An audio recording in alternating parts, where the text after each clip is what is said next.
नमस्कार मित्रांनो, आपण आलो विंग या गावात. तर 8 तारखेला मैदान होणार आहे. कसं होणार होते जाणून घेऊया. नमस्कार. विंग रिटर्न दिनांक 8/6/2024ला आदत दुसऱ्याचं मैदान आम्ही आयोजित केलेलं आहे आणि सदरच्या मैदानाला प्रथम बक्षीस 51,000, 41,000, 31,000, 21,000, 15,000, 11,000 आणि 7,000 अशी 7 बक्षीस ठेवलेले आहेत. 1 तारखेच्या मैदानाला आम्ही 6 बक्षीस ठेवली होती, पण गाडी मालकांच्या उत्स्फूर्त प्रतिसादामुळं 2 बक्षिसं आम्ही शेवटच्या बक्षिसाच्या एवढी रक्कम एवढीच त्याच्यानंतरची 2 बक्षिसं वाढवून दिली होती. 1 तारखेच्या मैदानाला थोडीफार पार्किंगची अडचण झाली होती, तर ती पार्किंगची अडचण आम्ही दूर केलेली आहे आणि 1 तारखेपेक्षा सुद्धा 8 तारखेचं मैदान मोठ्या प्रमाणात होईल याची आम्ही दक्षता घेतलेली आहे. कुठल्याही प्रकारची अडचण होणार नाही, फाटीव कुठली अडचण होणार नाही, पार्किंगची अडचण होणार नाही, रस्त्याची कुठलीही अडचण होणार नाही. तरी बैलगाडी मालक चालक यांनी उत्स्फूर्त प्रतिसाद द्यावा ही विनंती. या मैदानचं नियोजन वेगळ्या पद्धतीने काय केलेलं आहे? असं कसं मैदानाचं नियोजन आमची जी 3 मैदान झाली त्या मैदानाप्रमाणेच ही रास्त मैदान होईल. कुठल्याही गाडी मालकावर अन्याय होणार नाही, निकालाचा कुणावर अन्याय होणार नाही. चिठ्ठ्या नेहमीप्रमाणे सर्वांसमोर निघतील. झेंडा पंच यावेळी धनवडे बापूसने आम्ही आयोजित केलेला आहे. म्हणजे स्वतः बापू येणार आहेत? झेंडा स्वतः बापू येणार आहेत आणि त्यांच्या ह्याच्याखाली ही केलं जाईल. आणि या मैदानाला सुट्टी आणि पुढचा ह्याच्यावर निकाल बघूनच निकाल दिला जाईल. पुढे सुटलेल्या गाडीला निकाल नाही. पुढे सुटलेल्या गाडीला निकाल दिला जाणार नाही. खाली कॅमेरा असणार आहे, वरती 2 कॅमेरा असणार आहेत. आणि सेमी आणि फायनलला ड्रोन शूटिंग होईल.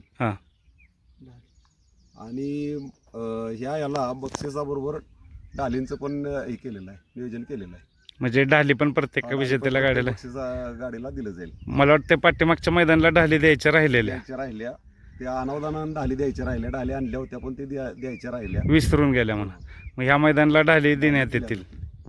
चालते. अजून पार्किंगची व्यवस्था ही आपण रान मोठं केलेलंच आहे. आता परत तिथं शेजारी 10 एकर क्षेत्र आम्ही वाढवून घेतलेलं आहे आणि त्यात पार्किंगची सोय केली. मग ते सप्पाई वगैरे करून आता तिथं गाडी पार्किंगसाठी करतोय.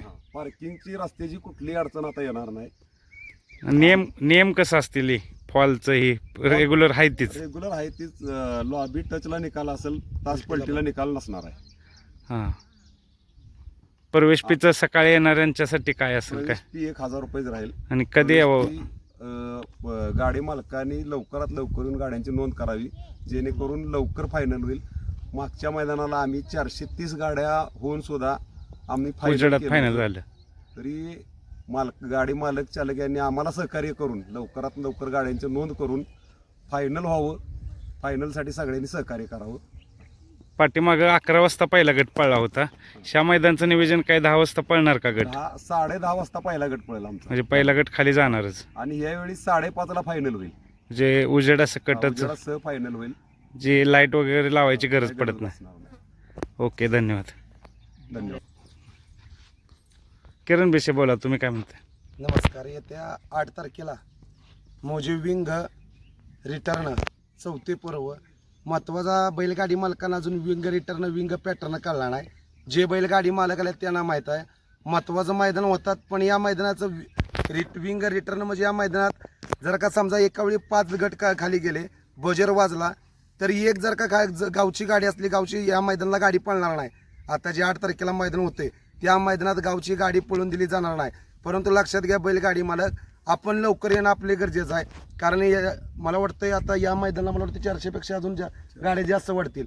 मागल्या वेळेस 6 बक्षीस होतं, परंतु बैलगाडी मालकांना चांगला प्रतिसाद दावला. कमिटीनं आगळं वेगळं नियोजन केलं, 2 बक्षीस वाढवली आणि रक्कम स्वरूप तीच होतं. जे 6 नंबरला 5,000 बक्षीस होतं, ते 7 आणि 8 नंबरला 30 बक्षीस होतं. त्यांनी असं बक्षीसात कपात केली नाही, बाबा चला 7 नंबरला 3,000 देऊ आणि 8 नंबरला 2,000 देऊ, अशी बक्षीसात कपात केली नाही. आणि महत्त्वाचं 1ला म्हणजे 1ला नोंद बंद होती. साधारणतः आपण म्हणतो का नाही, मैदानावरची होती ती. आणि या मैदानात तुम्ही पहिल्या गटापासून ते फायनलच्या चिठ्ठ्यापर्यंत बघायचं. या मैदानात जवळचा असो, पावळा असो, रावळा असो, किंवा स्वतः त्या दिवशी गोट्याबाईची आयोजकाची गाडी होती. सीमेला 8 नंबर तासानं गाडी पडली. त्याच्यामुळं ही विषयाचा सर्वसामान्य बैलगाडी मालकांना न्याय देण्यासाठी मैदान आयोजित असतं. इथं मोठा बारीक कोण नसतं. आणि जरी 60 मागच्या वेळी 56 गट झाले, 8 सेमी झाले आणि 1 फायनल, तरी 6-6.5ला फायनल झाला. परंतु यंदा फक्त बैलगाडी मालकाने कमिटीला सहकार्य करावं की जेणेकरून 9:30ला पहिला गट पळेल. आणि यंदा वेगळं नियोजन केलंय. खालचा निकाल बघितल्याशिवाय वर निकाल दिला जाणार नाही. जरी मला वाटते फुटानं पाय फोड असला तरी पण त्याला निकाल नाही. विंग पहिलं पॅटर्न मध्ये Open चं मैदान होतं, मैदान. त्याचं तुम्ही सगळं बघा डिटेल्स. कोणी पण असो, इथं मोठा असो, बाराक असो, शिपूट चावला त्याला प्राधान्य दिलं जात नाही. इथं नियमाला नियम, काट्याला काटा असतो. ओके, धन्यवाद.